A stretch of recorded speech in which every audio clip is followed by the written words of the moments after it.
Cinema కానీ అసలు నాకు బండి సరోజ్ అనే క్యారెక్టర్ని అయితే నేనే చంపేయాలా, ఇప్పుడు చచ్చిపోతుంది క్యారెక్టర్, అసలు ఎప్పుడు ఎండ్ అవుతుంది క్యారెక్టర్ అన్నంత పర్ఫామ్ చేసావు సరోజ్ అన్న. నేను ఆల్రెడీ నీతో వర్క్ చేశానన్నా, నీ పర్ఫార్మెన్స్కి మాత్రం చాలా పెద్ద ఫ్యాన్ అయిపోయాను సినిమా తర్వాత. అండ్ హీరో క్యారెక్టర్ కానీ హీరోయిన్ క్యారెక్టర్ కానీ చాలా అద్భుతంగా ఉంది.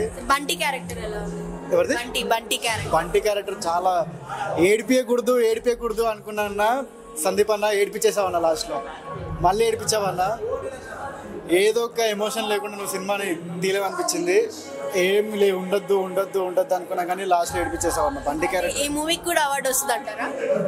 ఈ మూవీకి తప్పకుండా వస్తుంది, రావాలని కోరుకుంటున్నాను నేను. ఎందుకంటే చాలా అద్భుతంగా ఉంది సినిమా, చాలా అంటే చాలా బాగుంది.